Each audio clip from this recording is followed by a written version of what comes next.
Not sure how many of you know what this is. Some of you see this once in a while. Some of this maybe have never been seen. But it's at the business end of a corn plant. And we're kind of being a little facetious here because corn roots are really one of the most important parts of that plant.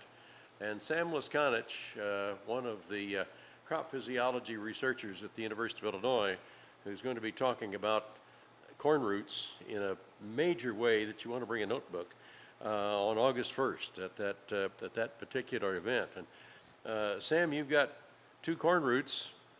They from the top end they look the same. From the bottom end they are really different. Yeah, so what we got going on here is we actually have two different hybrids, and you can see that there's shocking variations in the hybrids. So this hybrid's got a lot less roots than this hybrid, and so what we want to find out is should we be managing these hybrids the same based on their root architecture? If a hybrid has a lot less roots, maybe it'll need fertilizer placed better, maybe it needs to be placed on a higher fertility soil, whereas if you've got a lot of roots, you can access a lot more of the soil and maybe be a little bit more defensive of a hybrid. Okay, so hybrid A and all of the seeds in that bag that say hybrid A, they're going to look about like this. We see that hybrids are fairly consistent in their root architecture. So we are testing that over locations, but we have seen it fairly consistent year after year. Okay. And so at that point, a farmer who needs a different root architecture can possibly pick out a corn hybrid that has an architecture that he or she needs. Yeah, so I think there's a lot to do with the root architecture, with how the farmer should pick out their hybrid, but what's lacking on your seed guide is it doesn't actually give us a guide to what that root architecture looks like. So what I want to do is I want to actually develop a rating so that the farmer would be able to know what root architecture that hybrid has, and then it would be able to better place that hybrid in that farmer's management system. That was the question. Why would he want to know? And it's the management system, but help me relate management systems to a root architecture. So if you have, say you're planting at a higher plant population, okay, you might want a different angle on your hybrid, or you might want less root there if you're really pushing your plant population so that they're not competing with each other. On this one, which the roots go everywhere, you want a lower population. That's what we've seen so far, yes. Okay, all right. What are some of the other factors? Is tillage in there? We are looking at tillage, so we are looking at strip tillage, conventional tillage, no-till, and we definitely think that there will be a play in root architecture and where those hybrids would fit best. Okay, and you are, in your research, you are creating an identity for this then? Exactly, yes. Architecture. Yes. And the seed companies could then use this identity, and so a farmer who has strip till and needs corn number A, okay, he knows exactly that he's going to be getting this. Exactly, yeah. So if a farmer strip tills all their acres, they want a hybrid that works well on that strip tilled ground.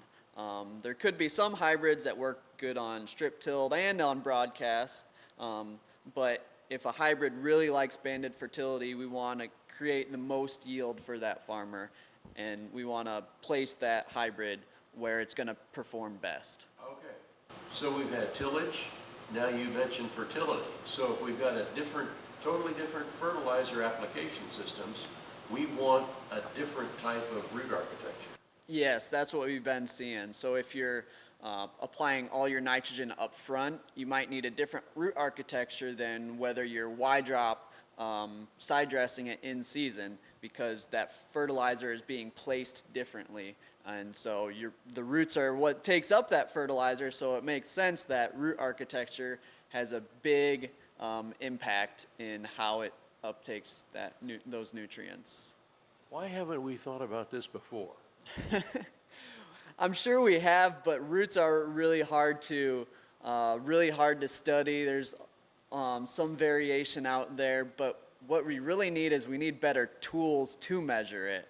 And so what Dr. Grift and Dr. Bone developed at the University of Illinois is the corn root observation platform, or the CROP. And this helps us consistently measure the roots so that we know a little bit more of what's going on. Okay. And so they've developed the system of how to measure, and you're creating the next step of saying, okay, we've got this, and it's going to be number A.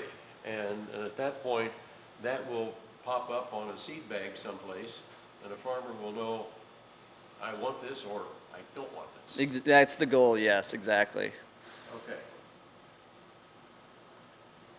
If you're fascinated with this as much as I am, why, you'll want to know more about it, and you can get to know more about it from Sam Leskanich, one of half a dozen of Fred Belo's students who are going to be presenting their research at Crop Physiology Field Day. The date again is August 1st. Starts about 8:30 in the morning, runs through the lunch hour.